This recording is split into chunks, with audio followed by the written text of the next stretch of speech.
estamos ya con nuestro escritor, el primer entrevistado de esta temporada, el señor Guido Agostinelli. Un aplauso, por favor. Gracias. Así es. Muchas gracias, un gusto estar acá con ustedes. Para nosotros también. Guido es economista, es argentino, ¿verdad? Y uno de sus libros que más ha llamado la atención, creo yo, este último tiempo, sobre todo por cosas tristes que han pasado también allende los Andes, es Falacias Libertarias, cómo evitar caer en la estafa de moda, de Sikus Ediciones. Pucha, parece que, no sé si esperabas que alguna de estas cosas se cumplieran tan rápidamente, Guido. No, sí, a ver, sí, yo cuando empecé a escribir el libro, Milei ya, la verdad, le iba bien en los medios, o sea, tenía mucha aparición en los medios. Yo empecé a escribirlo en el año 2022, finalmente lo termino publicando a mediados del año pasado, en 2023, y cuando lo publicamos, Milei iba tercero en las encuestas, lejos incluso, con pocas chances, no había prácticamente ningún analista que dijera que iba a ser el próximo presidente, esa es la verdad. Pero yo lo escribí no como piensan algunos libertarios que me escriben muy amablemente en las redes. Me imagino esa amabilidad, claro, con la que te escriben. No porque algunos piensan que yo lo saqué porque él es presidente o porque él tenía chances electorales, o porque quise meterme en la contienda electoral, claro. No, ni mucho menos, sino porque, imagínate, para escribir un libro me llevó más de un año, tenés que empezar muchísimo antes, y a mí lo que me preocupaba era la lógica que ellos aplicaban y cómo explican con algunos temas muy simples y con consecuencias muy negativas para la economía y para la sociedad en general. Entonces se me ocurrió escribir sobre ese tema. Y aparte justo la escuela austríaca, que es la escuela económica en la que se basa Milei, es una escuela que yo por lo general siempre me llamó la atención a lo largo de mi vida como estudiante también, no solamente como docente, y siempre me interesaron los autores más austríacos, vamos a decirlo así. Más austríacos, mira. Claro, lo que es Hayek, lo que es Rothbard. Rothbard siempre me llamó mucho la atención. Perfecto. No coincido nada. Digo, que me llame la atención quiere decir, ¿no? Quiere decir, claro, que uno quiere analizarlo, que uno quiere tratar de entender su lógica. Y entonces a partir de eso, cuando vi a un Milei que reivindicaba a estos autores, me llamó mucho la atención, así que por eso escribí. Pero bueno, después se dio que en el medio de la campaña de Argentina, bueno, por suerte fue muy solicitado el libro en función de tratar de entender quién era Milei y qué pensaba Milei, básicamente. Perfecto, y esa fue la idea. Sí. ¿Hassan? Sí, que al final me acuerdo la última vez que viniste, estabas contando como profesor de economía, ¿cierto? La experiencia con los estudiantes, el hecho que uno escucha cada vez más desde los más jóvenes haciendo esos comentarios de una superficialidad que puede sonar convincente si uno no tiene más profundidad en el conocimiento económico. Entonces hay una crítica que tienen los libertarios a la sociedad tal como está. En ese sentido es un poco revolucionario, ¿no? El libertarismo, porque realmente ellos creen que todo está mal y hay que cambiarlo desde la raíz. Eso es la diferencia con la derecha tradicional. Y entonces, después de publicar el libro, en términos de las conversaciones con los estudiantes, ahora con Milei presidente, ¿cómo ha sido el tenor del debate? A ver, lo que fue en Argentina, por lo menos no veo que pase tanto acá, porque veo que acá estuve siguiendo algunas cuentas que hay algunos libertarios acá medio perdidos. Esperemos que sigue siendo así acá, marginal, pero quiero decir, en Argentina se han retirado bastante del debate. Esa, ¿sí?, es la verdad. Sí. ¿Ah, sí? Se han retirado bastante. De hecho, yo en cada ocasión que estoy, invito a cualquiera que me escuche a debatir con un libertario. Va a ser que nunca. Si hay algún libertario viéndonos, claro, también puede mandar sus preguntas. No, incluso se puede hasta organizar un debate si algún economista libertario tiene ganas. Pero por lo general no ocurre. Después de que ganaron las elecciones, he tenido algunos intercambios con algunos y le dije, bueno, pero juntémonos a debatirlo, hagamos hoy en día con internet es tan sencillo, en las redes sociales, y sin embargo me decían que no, que ya pasó la etapa del debate, que ellos ya habían logrado las elecciones y que habían logrado ganar y que bueno, que eso ya es una con etapa eso ya chao, superada. Claro. Pero sí tuve un debate, de hecho en mis redes está un debate con un candidato libertario en época de elecciones, y bueno, lo que ocurre ahí es que generalmente lo que pasa con un libertario, lo que me pasó en ese debate, es que cuando vos lo corres con las premisas libertarias, le decís, che, pero vos pensás esto, Milei dice esto, la escuela austríaca dice esto, dice, bueno, no es tan así. bueno, no es que pienso que hay que eliminar el Estado, es que pienso que tiene que funcionar mejor. No, todos lugares comunes, los cuales sí, vos crees que el Estado funcione mejor, yo también estoy de acuerdo con que el Estado funcione mejor. Pero lógico. ¿Quién podría estar en desacuerdo o quién podría querer que funcione mal? Claro. Entonces, el debate se corrió mucho por ese lado. No hay tanto fundamentalista como Milei, es decir, es todo mercado, el Estado es un ladrón y entonces hay que eliminarlo. Lo que sí hay, y que me parece interesante, es que ellos lo ponen desde una óptica moral y dicen que los impuestos son un robo, claro. en que entonces uno está pensando constantemente en cómo es el resultado económico y ellos te dicen, no, mi problema es moral, o sea que por más que incluso vaya mal la economía, ellos lo que dicen es, no quiero que el Estado me robe con los impuestos. Entonces esos son debates que son difíciles de conducir en ese término, ¿no? Porque yo no considero que los impuestos sean un robo desde ya, pero es muy difícil tratar de conciliar con alguien que te hace ese planteo, ¿no? Porque es decir... Es verdad que sacaron todas las restricciones como económicas, digamos, como que ya ahora no tienen que cumplir con ninguna ley, básicamente, o algún reglamento, leyes ambientales, las empresas que se generan nuevas, o eso es como también un mito. Las empresas acá en Argentina, no, en Argentina, claro. No, en Argentina no, al revés, hay una destrucción de 10.000 pymes, según las estimaciones de las cámaras. 10.000 pymes. Sí, eso es lo que estima la ENAC, que es una organización de pymes. La verdad es que no hay datos oficiales, yo no encontré todavía datos oficiales. Pensemos que también la dinámica, eso a veces me cuesta un poco explicarlo, pero digo, la dinámica de Milei fue tan brutal que a veces no tenemos información sobre cómo está la situación en Argentina. Por ejemplo, me preguntas desempleo, yo te diría, Alberto Fernández en diciembre lo dejó en 5,7% de desempleo, lo cual es una cifra históricamente para Argentina baja. El salario real igual fue en caída con Alberto Fernández, pero lo que es el empleo, le dio claro. Ahora Milei en el primer trimestre, o sea, recién tenemos los datos de marzo, da 7,7, lo cual ya es un aumento grande, más del 30 y pico % de puntos que aumentó el desempleo. Ahora a mitad de año no sabemos, todavía no tenemos la información. Por eso quiero decir, pobreza, por ejemplo. El último dato oficial es 41,7 en diciembre del año pasado. 41,7% de pobreza. A diciembre, o sea, cuando asume Milei. Wow. Ahora se está estimando en un 52, 53, 55, porque hay estimaciones. Pero todavía no tenemos dato oficial, porque se mide semestralmente y más precisamente se va a publicar este mes, sobre fines de este mes, el INDEC. O sea que el dato oficial hoy de pobreza no lo tenés, por eso... Incluso las estadísticas argentinas no están preparadas para cambios tan bruscos. Bueno, se me ocurre que acá debe pasar lo mismo, digamos. O sea que es muy difícil que los datos aparezcan rápidamente. Entonces, ¿qué es lo que pasa? Bueno, que Chile es un país tan como estable, como que no tendría jamás, yo creo, no tendríamos esos cambios tan radicales, ¿no? No, yo me doy cuenta por el debate, tengo la suerte de hablar con varios economistas acá de Chile y me doy cuenta del nivel de debate que tienen para mí es súper interesante, pero porque lo pueden hacer en base a lo que hablamos la última conversación que tuvimos con Hassan ahí cuando me invitaron al programa, que es justamente que está estabilizada la macro, entonces los debates son otros, ¿no? Que eso es lo que Argentina... Eso es, exactamente. Quizá antes de entrar en el desastre en ese detalle, claro. Porque es bien interesante, por supuesto, cómo está gobernando, seguir un poco con el hilo de los libertarios. Es bien interesante lo que comentas que han retirado de la conversación.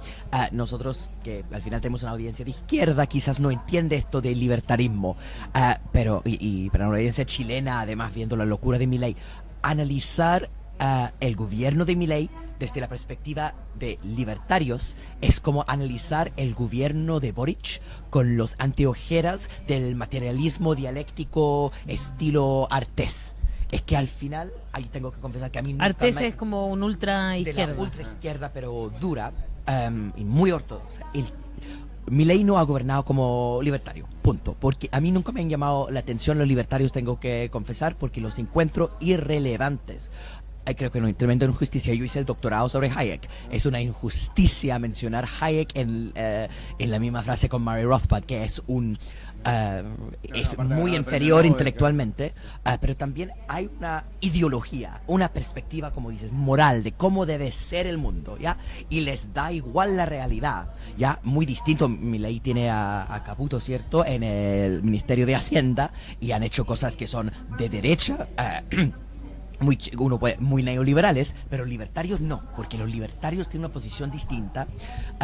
Cosas tan absurdas en la macro como la eliminación del Banco Central y esta idea del dinero libre, que son distintas monedas que están en competencia. Ya vamos a privatizar todo, incluyendo la moneda, a cosas que nunca han funcionado en el mundo, porque han habido ciertos momentos históricos donde intentaron esas cosas y rápidamente fracasaron, generaron colapso total y la gente pasa. Entonces me entra un poco en este como punto ideológico súper duro, donde dicen, no, lo que había que hacer es algo más. Es como que ya vamos a debatir la planificación central.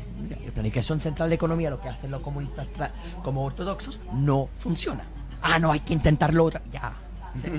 El debate real y serio sobre la izquierda, incluso la izquierda dura, no está con esa gente. Y el debate sobre Milei, que vamos a conversar acá, no está con los libertarios. Entonces, ese retiro, porque las personas dicen, bueno, yo tengo a Milei, un presidente libertario, pero tenemos Banco Central funcionando, tenemos aumento de impuestos, tenemos una visión de la economía que es tradicional de derecha. Entonces están enojados, están indignados que el gobierno no ha sido tan radical como su ideología, que todavía tienen que pagar impuestos. Si tu posición filosófica es el impuesto es el robo, Milei estás robándome. Sí. Entonces, ¿qué pasa con ese grupo ideológico? Sí, a ver, ellos ahí tienen varias explicaciones. Primero, es cierto, hay un grupo ideológico que ya se empieza a separar. Los más fundamentalistas, lógicamente, están viendo que Milei en algunos aspectos va para otro lado, y entonces se empiezan a separar de Milei, ¿no? Que me parece que es un poco también, es una cuestión que también le puede ocurrir a la izquierda, digamos, cuando uno pasa al poder, automáticamente empieza a mostrar sus contradicciones, porque es muy difícil llevar a cabo algo tal cual como lo planteás. Y segundo, lo que Milei hace, ahora no me acuerdo la expresión exacta, pero es como, Milei hace una tontería, que a mí me parece una tontería, que es jugar con las palabras, ¿no? Entonces, juega mucho con las palabras, por ejemplo, dice esta cuestión de, ¿no?, los empresarios, o empieza a jugar con, a mí me parece algo nefasto, ahora no me acuerdo qué palabra inventó. Tiene como ese lenguaje de las redes sociales, como de troll de red social, hater de red social. Son troll infantilizados. Sí. Y no me acuerdo qué palabra usó ahora puntual para hablar de los, creo que libertarados, creo que usó. No te creo. Interesante. Para hablar de los libertarios que son fundamentalistas y que quieren que haga libertarianismo ya mismo. A ver, y entonces lo que él dice es, no, yo estoy haciendo un proceso de transición para llegar a, que es siempre el argumento número uno en la política, digamos, cuando uno tiene un plan muy ambicioso.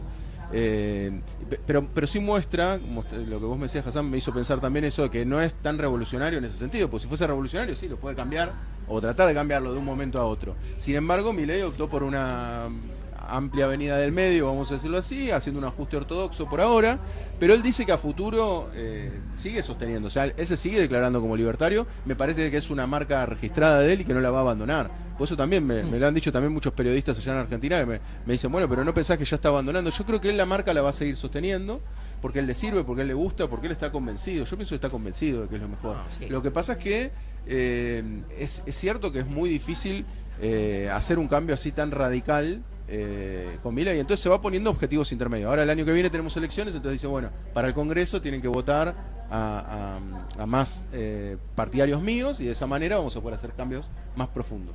Pero dice, bueno, con la política en contra no puedo seguir transformando.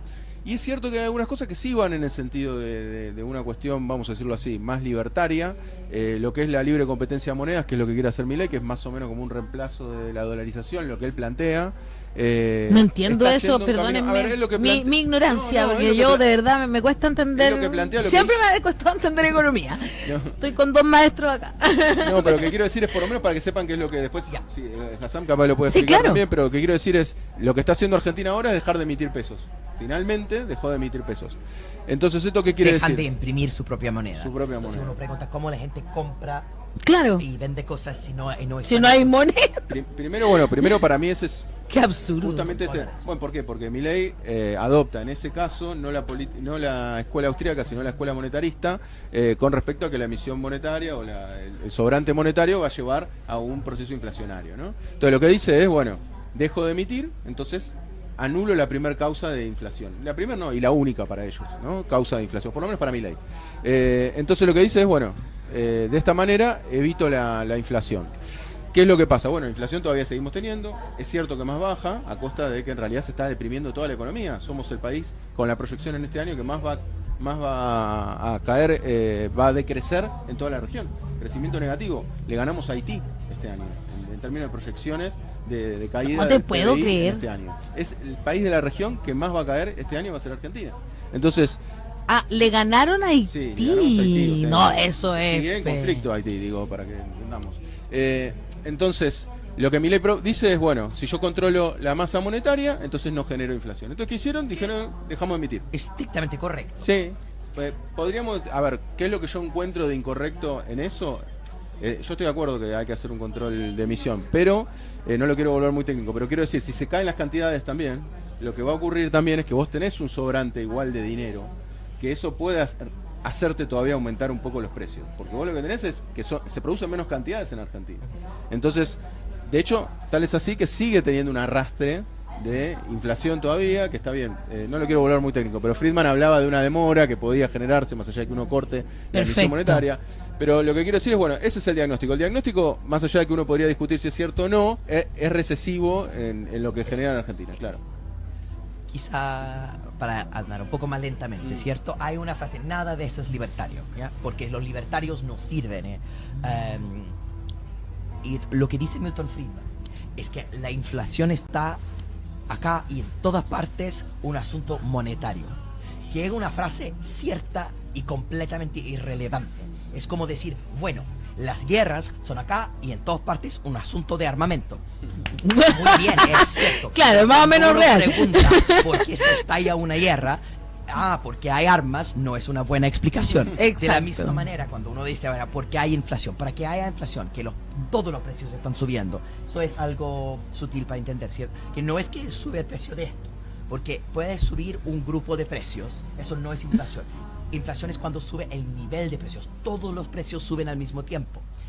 Y eso no puede ser, porque si yo estoy pagando más para esto, tengo menos dinero para comprar otras cosas, ¿no? Entonces, si sube el agua, yo compro menos agua, tengo que, con mi presupuesto, buscar otro lugar. La única forma que puede estar subiendo todos los precios al más tiempo es que si hay más dinero. La otra manera de pensar eso es que los precios, el nivel de los precios, depende de la cantidad de dinero, porque cuando hay más de algo, su valor es menos, ¿cierto? Cuando hay más agua, claro, el precio de por agua, supuesto, ante más oferta, digamos, eso es la regla básica, repite. Claro. Entonces, si hay más dinero, ¿qué pasa con el precio del dinero? Debería también bajar, claro. Ya, y inflación es baja el precio del dinero. Y eso es el punto. Entonces, cuando Milei dice, bueno, lo que hay que hacer es reducir la cantidad de dinero, menos de una cosa, ¿qué pasa cuando hay menos? Debería subir el precio. el precio. Es lo contrario de inflación. Entonces, y es claro. así de simple. Esa es la única Pero eso es un cosa. poco básico, ¿no? Es como muy, como si las cosas fueran así, como blanco, negro. Es como la cuestión de las armas. O sea, la guerra Claro. empezó porque hay armamento, pero nos están preguntando por qué. Porque en el fondo, claro, tenéis que acercarte más, Hassan, al micrófono, me están pidiendo, y en el fondo lo que yo he aprendido con ustedes, con personas como ustedes, es que la economía es menos de matemáticas y también mucho de política, ¿no es cierto? Mucho de ciencia humanista. Entonces, como que siento que, claro, hablar así, como que pareciera que va como que fuera súper simple. Subir y bajar la inflación, ¿no es cierto? Fuera una cosa muy matemática y muy sencilla. Pero eso no es así porque somos seres humanos, ¿no? Hay efectos sociales entre eso. Exacto. Es como decir, bueno, hay una guerra, entonces hay que hacer desaparecer todas las armas, entonces no va a haber guerra. Perfecto. ¿Cómo se hace eso? O sea, vamos a reducir toda la cantidad de dinero. ¿Cómo se hace eso? Y la forma de reducir la cantidad de dinero en una economía es creando una enorme crisis económica, haciendo que todo el mundo es más pobre y con más pobreza, menos dinero y se resuelve el problema. Y para allá quería ir, Guido, porque tú decías que no hay datos oficiales, pero yo he leído hartas cosas, entonces quiero preguntarte hay algunas cosas. Lo que Por digo es que van ejemplo, con delay, eso es lo que claro, te quise decir. no, pero decía por lo menos, leí, no sé si es real y por eso te lo quiero preguntar, que en Argentina al menos un niño de cada 5, no sé si es verdad, se va sin una comida Sí. a Eso es costar. dato de UNICEF. Sí, Ese es un dato de UNICEF, No es así oficial de fuerte. propio de Del Argentina, Estado de pero- Argentina, no. Perfecto. Pero sí, eso es el dato de UNICEF, muchos saltean comidas, otros se van a dormir sin comer. Sin Sí, comer, definitivamente. La situación es crítica realmente, por eso te digo, si vos tenés una pobreza más o menos rondando el 55%, en menores daba todavía más, arriba del 60%. Oh. Entonces, es una situación muy crítica la Argentina. Intencional. Ojo, que Claro. cuando Pero ¿cómo, Milei dice- ¿cómo alguien puede creer? A ver, ya, ok, yo entiendo que la inflación es un problema, pero no sé si con pobreza es la forma de solucionar algo, o sea, haciendo ese sacrificio, que haya niños que no pueden comer, que haya jubilados que reciben menos dinero y salen a la calle y los reprimen la policía además de una manera muy fuerte, que lo vi hace un par de días, ¿no? Ayer o sea, hubo una manifestación de jubilados. exacto, y llegó la policía y les sacó la mugre, puras personas mayores, Una como que persona uno mayor. queda pero impactada, y los niños no salen a la calle porque ya, de verdad, espero que estén en los colegios, digamos, pero de verdad que es muy fuerte lo que uno ve. También leer, por ejemplo, no sé si es verdad, pero leí que había que 1 de cada 5 familias está en la calle viviendo. O sea, en la calle, ya no es solo como pobreza, que no tienes una comida al día, sino que vivir en la calle, que no tienes casa, ¿no? Sí, en la ciudad de Buenos Aires hubo un aumento exponencial. Se duplicaron en el último año la cantidad de personas que viven en la calle en la ciudad de Buenos Aires, ¿no? Que uno no sabe ahí a cuánto responde a gente que viene de otros lugares para dormir en la ciudad, pero en definitiva no, la situación es muy crítica en Argentina. Es cierto, lo que sí tiene razón Milei es que no arrancó con él, eso es cierto, ¿no? Es que, porque ¿cuál es No, la crítica? por supuesto Cuando uno, que no, cuando uno claro. va y muestra esto y dice, bueno, ahora descubrieron que hay pobres. No, por supuesto, desde siempre manifestamos que hay Claro, pobres. El tema es que no queremos que haya exacto. más. Entonces pareciera como una guerra, también en esas trampas lógicas caen ellos, ¿no? Todo el tiempo acusando a quien le habla, ¿no? Claro. Entonces, que es un recurso muy típico de la política, ¿no? Entonces te dicen, bueno, pero en realidad, ¿vos por qué estás hablando? ¿Porque qué defendes al gobierno anterior? Y justamente en mi caso particular yo no defendía al gobierno anterior, pero no se trata un poco, también es una falacia, el libro se llama Falacia Libertaria, que es la ad hominem, que es Exacto. justamente acusar al otro, no importa yo qué pienso. Lo importante es la gestión que están llevando adelante, es una gestión de pobreza, es una gestión en la cual están justamente teniendo un consumo cada vez menor, que lo que hace es que se equilibre, digamos, esto como bien marcabas, la oferta y la demanda. Claro, si hay más pobres, ¿qué quiere decir? Que hay menos demanda. Entonces, en definitiva, termina equilibrando. Pero la eso ecuación. no sirve de nada, digamos, porque A el ver, país Ale. no es lo que necesita que la gente esté mejor, ¿o no? El bienestar, el bien común. Ahora voy a ser el Asumo. abogado del diablo para entender lo que es que es la tesis de la terapia de shock, ¿ya? Que es esa idea. Cuando uno quiere bajar la inflación, hay una crisis inflacionaria que hace que la pobreza en el gobierno anterior enorme, a una situación donde con precios tan altos estaba subiendo la pobreza porque la gente literalmente no, con lo que tenían de salario no le alcanzaba como a comprar, había un desorden en las esferas de producción, no, las empresas si necesitan comprar insumos para producir y los precios están subiendo tanto no pueden, entonces había una crisis ya con la inflación y mucha pobreza. Estas medidas empeoran, sí, pero la idea de la terapia de choque es ese empeoramiento va a generar en el corto, mediano plazo una mejora en la situación.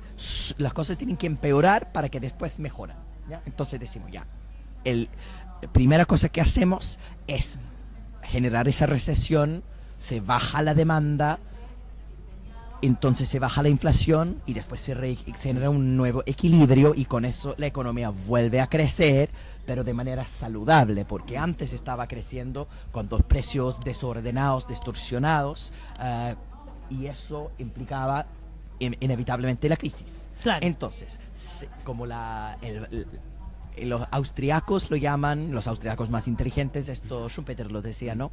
Que la recesión es como una ducha fría, ¿ya? Y la ducha fría duele, pero después te permite despertar. Y es eso el punto de la terapia de shock, que están limpiando la economía. La pobreza, sabían, Caputo sabía, y Milei sabía y decía, ya, esto va a costar inicialmente. Y sus fuerzas, los huestes igual sabían eso. Y su explicación es, claro, las cosas van a estar mal por un tiempo y después mejoran. La pregunta entonces es que eventualmente si uno va a tocar fondo. Esto es algo que está pasando, lo ve muy complicado tocar fondo, el costo social va a ser tan enorme que la sociedad va a O sea, desmoronar? estamos hablando que hay ¿O había otra forma de...? un 20% de las personas que viven en la calle. Claro. O sea, a mí me A parece ver. eso tremendo. A ver, El primero, costo humano es altísimo, digamos. el gobierno en comienzo tenía la tesis del crecimiento en B corta, o sea que estábamos llegando a un pico Para abajo, bajo ¡pam! Y luego y- tenían que subir. Y Perfecto. Milei puntualmente habló de marzo-abril. Hay una entrevista donde él habla de que ese es el pico a la baja, ¿no? Claramente eso no ocurre, todavía no sabemos si estamos en el piso o no, ese es el problema con Argentina, que no sabemos. Yo pienso que estamos bastante cerca. Eso, digo, algún mensaje de esperanza también me parece que hay que dar. Hay algunos sectores que están mostrando que se está terminando un poco la caída, así que eso es algo Ojalá. positivo. Pero ¿cuál es el gran problema? Que por eso pienso que es como una teoría del shock un poco distinta a la de Milei, que es que todavía nos falta un ajuste grande en la economía. Ustedes no sé si saben mucho de este tema, pero nosotros tenemos cepo cambiario. ¿Qué es? Que nosotros no tenemos libre acceso a los dólares. Tenemos dólares para importación, que son, no lo quiero complejizar demasiado para el público, pero quiero decir, Ya, a ver, pero es lo que- importante, me lo que imagino, no tenemos, claro. Lo que no tenemos es un acceso a los dólares libre como tienen acá. No podemos ir a una casa de cambio y compramos ¿No? el dólar ¿Por qué? oficial. No, Ya. tenemos dos tipos de cambio, 2 dólares. ¿No? Ah, el dólar Entonces, blue. El dólar Yo blue estaba allá, y he los comprado. financieros que van muy parecidos al dólar blue, con una brecha aproximadamente un 30 y 40%, y el dólar oficial. Digamos que el dólar oficial es el que acceden los importadores, los exportadores, bueno, en fin.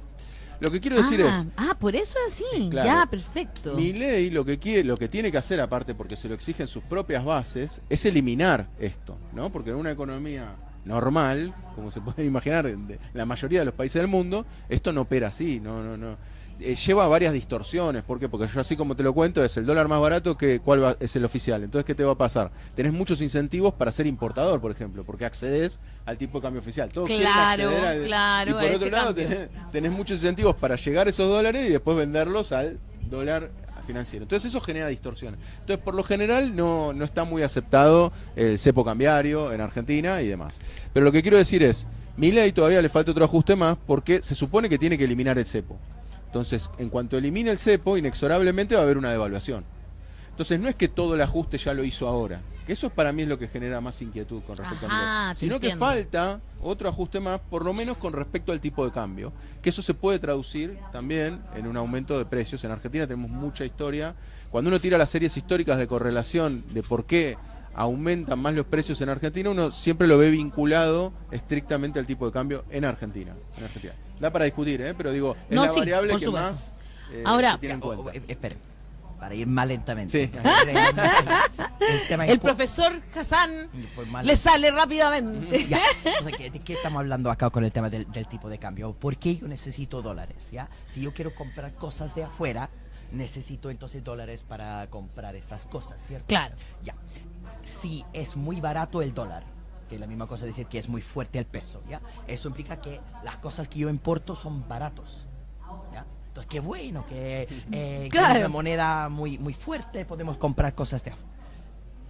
El problema con tener una moneda muy fuerte, ¿ya? Es que uno compra de afuera y la cantidad de cosas que uno compra de afuera es cada vez más, ¿ya? Comparado con lo que uno vende para afuera. ¿Qué pasa cuando lo que uno compra es más de lo que uno vende? Uno está endeudando y el riesgo siempre es, con Argentina lo sabemos súper cierto, que estamos hablando de un país que endeuda a nivel internacional cada vez más. Claro. ¿Ya? Entonces, ¿qué tiene que hacer Argentina en vez de tener una moneda tan fuerte? La devaluación, ¿ya? Para que no esté constantemente endeudándose. El problema es que si uno hace esa devaluación, ¿ya? El valor del dólar, el dólar ahora es caro, cuesta comprar de afuera. De hecho, está como igual Muy parecido, muy sí, parecido, sí, ¿no? Que con Chile, el ¿verdad? oficial ahora está en 9.50. Claro, igual o que sea, Chile, más o menos. Pero Sí. el problema es lo que debe pasar es que que el dólar debe ser mucho más caro en Argentina. Con eso, curioso y paradójicamente, todas las cosas vuelven a costar más. Claro. Entonces va a haber más inflación en ese sentido. Pero ahí que te responde Puede Milei, ser. pero te responde algo. ¿Qué te teoría dice? que es, yo no voy a emitir, y como recién acabábamos de hablar de que la emisión monetaria en definitiva es la que termina convalidando el aumento de precios, él va a decir, yo voy a hacer una devaluación, pero no voy a emitir más peso. Entonces, eso no se va a trasladar a precio. Lo cual Perfecto, contradice perfecto. bastante la historia de Argentina, digamos, pero bueno, por eso te decía lo de la variable de las cantidades. No lo quiero complejizar mucho, digo, pero si tenés la misma cantidad de circulante, pero vendés menos cantidades, los precios tienen todavía un recorrido para ir hacia arriba. Entonces, la devaluación seguramente va a llevar a un aumento de precios, yo pienso que sí, pero no va a ser o sea, devaluas un 40%, suponete, no es que vas a tener un 40% de inflación, pero posiblemente tengas un 10%, tengas un arrastre producto de la devaluación. Y eso implica, mientras tanto, todo el costo social se extiende por más tiempo. Claro. Exacto. Y ese es el problema, ¿no? Hemos hablado harto de la moneda, la dolarización, la concentración, la extranjerización económica, pero había algunas cosas que Milei prometió, por eso te pregunto, porque como tú estás aquí, sí, vas punto por punto, ¿no? Sí. Derribando las falacias de los libertarios. La comercialización de órganos, eso no ha pasado todavía, ¿no? No. Afortunadamente, eso, creo. Eso no ha pasado, sí, lo pusimos en el libro, de hecho he hecho también contenido ahí en redes sociales explicando eso, y ahí Milei estuvo hábil, por lo menos hasta la última información que yo tenía, la misma persona que está a cargo del INCUCAI, que es el organismo que justamente diagrama el tema de la donación de órganos y demás, está la misma persona, o sea, dejó a la misma persona al frente del ni siquiera lo cambió. O sea, para que no haya dudas, de que no iba hacia un mercado de órganos. Entonces, que de hecho, varias de las cosas que puse en el libro, yo directamente las consulté en el INCUCAI y les fui pasando como la información para estar tranquilo de que ellos estuviesen en línea. Y básicamente, bueno, ahí claramente, a ver, a mí me parece que ahí es un buen ejemplo, sabes que hace mucho no lo uso porque salió un poco de agenda en Argentina, claro, pero quiero decir, es un buen ejemplo de cómo una lógica economicista, reduccionista, te puede llevar a un error de comprensión. Porque si yo te digo, y ahora despojémonos un poco de toda la cuestión moral que tengamos enfrente, claro, para hacer este ejercicio. Si yo te digo, mirá, la verdad es que hay una persona que necesita un órgano, y por otro lado hay una persona que tiene muy uno pobre, de más. que claro, es muy pobre, que va a tener una vida muy infeliz y muy tortuosa, ¿cierto? Y tiene la posibilidad de poder, a lo largo de su vida, tener un cierto dinero para poder desarrollarse mejor en la vida. Y tiene un órgano, y la verdad es que está dispuesto a vender ese órgano. ¿Por qué vos no le permitís, y esta es la lógica libertaria, por qué vos no le permitís ejercer su libertad, la libertad sobre su cuerpo, vender su órgano y poder tener una vida más feliz? Con un órgano menos, pero digamos con más dinero, ¿no? Entonces, de nuevo, esto, fíjate qué cortito que es, que puede ser un video de TikTok. Y es sencillo de explicar y tiene lógica, porque yo también mucho me discuto con mucha gente que dice, estos son fascistas, no tiene ninguna lógica. No, para. Esto que te acabo de plantear tiene una lógica. Claro. Si le cindimos todas las cuestiones morales y demás. Ahora, ¿cuál es el problema? El problema de que uno ve, y esto pasa lo mismo con el mercado laboral, pasa algo similar, es que en realidad cuando uno lo extrapola a toda la sociedad, que esa es la falta que a ellos les falta, ¿no? Ok, ahora entonces liberemos todo, tenés razón, liberemos todo el mercado. ¿Qué es lo que termina pasando? Bueno, el pobre que quería vender un órgano, no le van a pagar tanto por ese órgano, porque va a haber un montón de pobres dispuestos a vender órganos, ¿estamos? Y a su vez el rico obviamente va a terminar pagando menos por esos órganos. Entonces no es que te salvaste la vida por vender un órgano, sino que en definitiva terminás haciéndolo por cualquier dinero. Y entonces la conclusión es el punto del mercado, que los precios bajan por competencia. Que bueno, entonces hay la más misma regla disponibilidad de órganos, pero un éxito, eso es el punto del... Por eso, los ricos consiguen... Entonces la conclusión ¿cuál es? El rico que necesita un órgano lo consigue, fácil. El pobre que necesita un órgano, no tiene plata, se muere, o sea, entonces ¿cuál es la lógica? El pobre que necesita órganos no tiene otro mecanismo de contención, porque es distinto que en donaciones, que justamente no tiene nada que ver tus ingresos, sino que vos estás en un listado en el cual te llega el órgano naturalmente. Y el pobre que puede salir, en realidad, bueno, puede conseguir unos mangos más, o unas plata más, no sé si se dice acá mangos, sí, pero unos mangos más, pero quiero decir, pero no se salva. Entonces, el problema es que cuando vos llevas a esta lógica individual, la extrapolás, no funciona. Mirá, en el mercado de trabajo, otro ejemplo muy cortito. En el mercado de trabajo ellos dicen, ¿por qué no me dejás libremente que si quiere venir alguien, me paga $20.000 por mes, trabajar 12 horas, ¿por qué no me dejás hacerlo? El Estado me dice que tengo que trabajar 8 horas. Entonces el Estado conspira en contra de que yo pueda ganar $20.000 por mes. Y tiene lógica de nuevo. Por supuesto que tiene lógica, es verdad. No te permite el Estado que vos hagas ese tipo de acuerdo. Claro. Y entonces ahí, ¿qué es lo que ocurre? Bueno, pero extrapolémoslo a toda la sociedad. Bueno, en realidad lo que va a pasar es que si no tenemos límite horario, lo que va a ocurrir es lo que pasaba antes de que existiesen los derechos laborales, que van a ser que trabajando 12 horas por día, en realidad te van a pagar menos, porque va a haber mucha gente que obligatoriamente va a tener que trabajar por 12 horas por día. Entonces, la demostración de que no funcionan las tesis libertarias es llevarlo a toda la sociedad, tratar de mostrar que no es solamente una explicación individual de la economía, sino que justamente la economía como ciencia social necesita ampliar su análisis para tratar de ver cuáles son las consecuencias. Mira, otra de las cosas interesantes era lo que tenía que ver con las armas. Porque, mira, justo me acaba de llegar, es que es loco, porque estamos acá conversando nosotros y me llega que en una comuna de Santiago, La Reina específicamente, que está cerca de Ñuñoa, ¿no? Hacia el otro lado de la comuna, de la región, van a lanzar una consulta ciudadana sobre el uso de armas menos letales en inspectores municipales. Yeah. Estaría pasando sobre la ley, raro, pero bueno.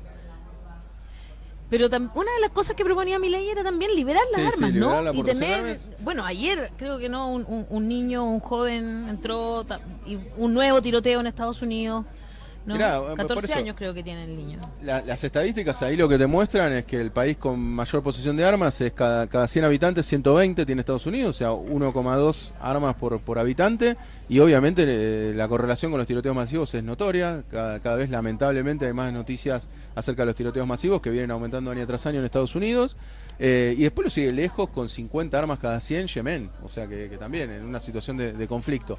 Lo que quiero decir es, me parece que el uso de armas, de nuevo, puede explicar algo de corto plazo. O sea, si vos me decís, che, ¿está bien estar armado o no? Viene alguien, quiere delinquir y sabe qué es lo que te dice mi ley. Si los buenos, porque lo plantea así, los buenos estamos Él armados. plantea así la cosa, Sí, buenos y malos. Buenos y malos, y él siempre okay. determina quiénes son los buenos y quiénes son los malos. Claro. No hay un criterio. Entonces dice, si los malos están con armas y nosotros los buenos estamos sin armas, nos dejamos robar y punto. Entonces ellos se salen con la suya. Lo que dice es, los buenos nos tenemos que armar. Entonces, ¿qué pasa? Por una cuestión de incentivos, él lo explica hasta con la lógica economicista, dice, es un tema de incentivos en la cual el ladrón no va a querer ir a robar a un lugar con alguien que esté armado.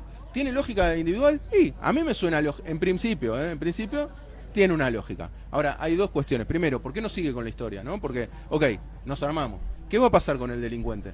Se va a armar mejor, va a comprar una arma más grande. O supongamos que no puede hacer eso, traslada el delito. Al que no esté armado, va y lo va a atacar. O sea que, en realidad, de nuevo, una vez más, es la lógica individual, lo amplias un poquito y se cae.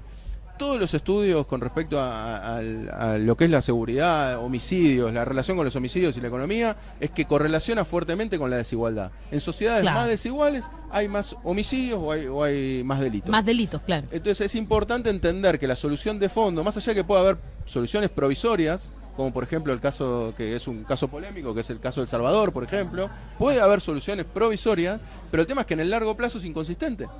Porque vos lo que tenés es que necesitas una sociedad más igualitaria. ¿Por qué digo igualitaria? Porque tenés países de la ex-URSS, que eran países pobres, en la cual no hay gran cantidad de delitos. Entonces, el problema no es tanto la riqueza en sí misma, sino las grandes desigualdades. Y esto es lo que muestran los estudios, no es que estoy inventando nada. Claro. A lo que hay que apuntar es a eso. Ahora es cierto, es de largo plazo. En el medio es cierto que hay que tener una buena política de seguridad, estamos de acuerdo, pero no creo que la buena política de seguridad sea que se armen las personas, porque aparte todos los delitos que se generan, todos los accidentes que se generan dentro de las casas por portación de armas también son alarmantes. Aquí ¿no? Paola Hernández nos dice que está ofreciendo un riñón y una corna por 10 palos. 10 palos son 10 millones de pesos. Sí, imaginé que era. Hay harta gente ya que está Y conectada, que nos está saludando. ¿Para comprar qué? ¿El órgano? Sí. Paola, ponlo a ver si Ponlo alguien... Vamos a subirlo a nuestras redes sociales para saber si alguien quiere tu riñón y tu córnea. Excelente. A ver, sí, en el tema del libertarismo, estos son dos puntos interesantes, tanto con el armamento como con la venta de órganos. Son cosas bastante ridículas. Y lo digo desde el punto de vista de la política pública, son cosas que no se aplican. Estados Unidos, la razón por la cual tiene este problema con la población armada, claro, es un rezago histórico del momento de la Constitución que decía necesitamos una población armada en cada país. Es literalmente eso. Y que están atrapados con esta visión de pequeñas bandas de personas armadas para defenderse. Esa lógica de autodefensa no se aplica. El Salvador, por ejemplo, no es población civil armada, es fuerte aplicación de la policía desde una cuestión centralizada. Esta idea libertaria no es la propuesta seria de la derecha, incluso la derecha dura. Por eso el libertarismo es tan ridículo. En Chile, el grupo que se llama el Partido Libertario sí cree en imitar a Estados Unidos. Hay poco grupos en el mundo que ven a Estados Unidos en el tema de armamento como, maravilloso, y vamos a imitar a ellos. Vamos a hacerlo igual que no Estados es Unidos. lo fuerte. El debate sobre órganos, lo mismo. Este debate lo tuvimos, como tantas cosas de los libertarios, el debate en Inglaterra, que fueron las primeras leyes laborales, ¿no? La ley de las fábricas de los 10 horas, se limita la jornada laboral. O sea, ¿pero qué van a hacer los niños si no pueden trabajar? Esto es una injusticia para los pobres niños. Claro. No, eso es serio. Si uno puede revisar el Parlamento y está todo el debate acerca del derecho del niño de trabajar y cómo las leyes laborales perjudican a esos niños, ¿ya? Esos son debates que tuvimos, ¿ya? Y llegamos a un consenso social sobre estos puntos, porque los niños trabajando no sirve. Los niños van al colegio y con eso después, aunque se corta la libertad para trabajar cuando niño, eso les permite trabajar de manera mucho más eficaz en el futuro, ¿ya? Al final, estos elementos más extremistas, Milei puede gritar y hacer ese show. Eso es un debate de redes sociales, pero no es lo que realmente está pasando en Argentina. Incluso estos tipos lo que están haciendo es mucho más convencional.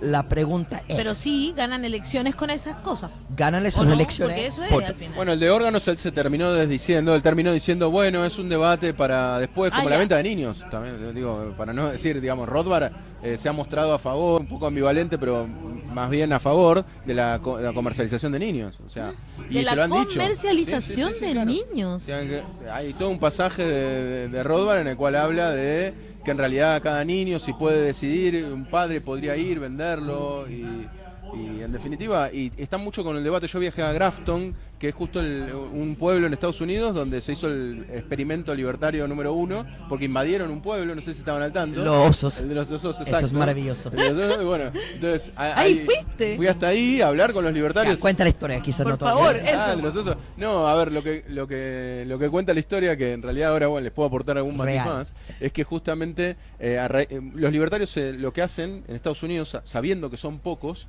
lo que hacen es estar muy bien organizados. Y yo fui a la reunión mensual que ellos hacen ahí en New Hampshire, es que justamente los libertarios lo que hacen en Estados Unidos, sabiendo que son pocos, lo que hacen es estar muy bien organizados.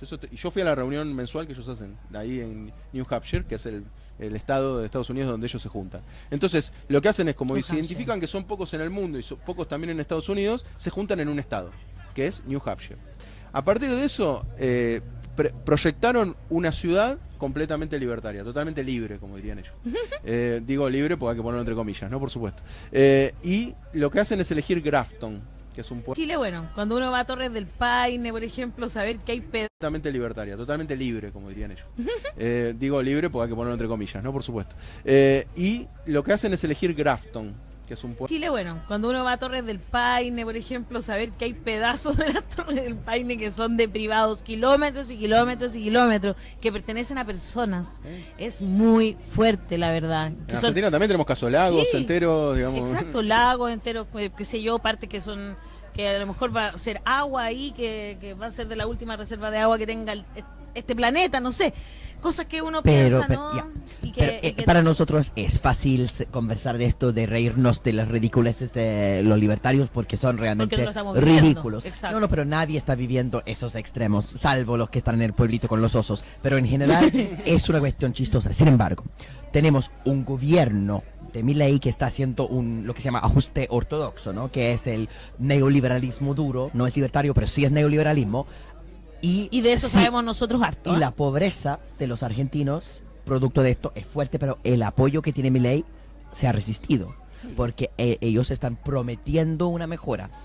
¿Tú piensas que podría mejorar la situación argentina, porque va eventualmente a tocar fondo, antes de que colapse el apoyo de Milei? ¿Podría tener éxito ese proyecto más allá de...? Mira, yo pienso que... Primero, con respecto a lo que decís vos del apoyo, es totalmente cierto. Todas las consultoras afines o no afines al gobierno están arriba del 50% de apoyo a Milei, así que eso es bastante contundente. A mí me parece que por eso, cuando uno dice y suena una frase hecha, que la batalla principal es la batalla cultural, es totalmente cierto, ¿no? Porque incluso, digo, para no verlos como unos extraterrestres al 50% de los argentinos, a ver, si a uno le proponen algo que lo entusiasma, que lo enamora, y le dicen tenés que resistir 2 años, ¿no resistiríamos cualquiera de nosotros 2 años por un proyecto que nos enamore y que nos guste? por supuesto, te puede pasar, digamos, no es que es algo que está, pasa que el proyecto... Pero si estáis muerta de hambre, no sé. No, eso no, el que está muerto de hambre no, estoy diciendo que seguramente... No se puede hacer omeletas sin romper huevos, en la Claro. construcción de muchos proyectos utópicos involucra dolor Exacto. y la gente lo aguanta. No, la gente lo aguanta. Por eso, entonces, a mí me parece que, y eso es lo más difícil para contestar a mí desde la economía, hasta dónde se va a llegar, eso es muy difícil de saber. La respuesta económica es que ya tendría que haber explotado por toda la situación, cómo la terminó agravando Milei. Si uno ve lo que aumenta la pobreza, aumenta el desempleo, caída del salario, caída de los estatales, la caída del salario de los estatales es... No, pero, a ver, ¿Y cuántos se quedaron sin trabajo? Sí. en terapia de shock, universidades. pero terapia de shock siempre iba a pasar eso, pero la pregunta es, ¿se va a mejorar o no va a mejorar dentro de los Yo pienso que lo que está ocurriendo, de hecho ya empieza a ocurrir en algunos sectores, lo que pienso que va a ocurrir es que va a haber un pequeño serrucho mes a mes, o sea que va a haber meses de subida, meses de caída Ya. y demás, pero yo dudo que se llegue rápidamente a la situación mala, porque eso es lo que hay que resaltar, que heredó Milei. O sea, los indicadores de diciembre del año pasado... O sea, de pésima a mala, dices tú. Claro, pasamos a una situación pésima. Ahora va a ir subiendo lentamente porque efectivamente va a haber, cuando Tiene uno toca que ser, fondo, claro. lo único que te queda es subir. Entonces, pero va a ser en serrucho, o sea que no va a ser consistentemente al alza. ¿Por qué? Porque bueno, hay muchos sectores que se quedaron en el camino y va a haber que hacer un análisis más sector por sector. El sector agropecuario, por ejemplo, no sufrió caída. O sea, Mira. le fue bien al sector extractivista también le fue bien. O sea, si vos querés extraer recursos a Argentina, ahora es un buen momento para hacerlo. De hecho, promulgó una ley para incentivo de ese tipo de inversiones. O sea que... Litio. Exacto, hay sectores que les va a ir mejor con Milei y hay 10.000 pymes que cierran, sobre todo vinculadas al sector industrial y comercial. Entonces, eso sin duda va a tardar más en recuperar, eso no tengo duda, pero sí, después por la misma ley de oferta y demanda, en cuanto se eliminan más empresas y quedan menos, y seguramente esas poquitas que queden van a vender un poco más para ocupar el mercado que dejaron Lógico. libre las otras. Pero, de nuevo, yo pienso que lo que tendría que fijarse Milei, por ejemplo, es, para mí Milei no va a terminar en un 41,7% de pobreza. O sea, no va a volver a recomponer eso. Estoy prácticamente convencido de que eso no va a ocurrir porque la destrucción y por lo que nos cuesta a nosotros recomponer los datos de pobreza siempre ha costado. Vos fíjate que el kirchnerismo ha tenido los primeros 12 años de política de distribución y demás, y lo que es el coeficiente de Gini lo ha modificado muy poco, y lo que es la pobreza sí lo ha logrado revertir, pero le ha costado Claro. largo periodo. Guido Agostinelli, muchas gracias por estar aquí Gracias en a el ustedes. tecito de los que sobran, de las que sobran, les que sobran, todos les que sobran. Gonzalo Tobar dice, para cerrar, si sumamos las denuncias por pedofilia y delirios mesiánicos que tiene el orate de Milei, es un ser muy rancio. Y como ejemplo, mi prima que vive en Pilar pagó 50 lucas por la luz en el mes de junio. Con la liberación del precio tuvo que pagar en julio 123 lucas. Quizás cómo le viene la cuenta de agosto, ni pensarlo, querido Gonzalo. Con eso terminamos Sí. esta entrevista. Muchas gracias por estar aquí, Muchas gracias. Guido.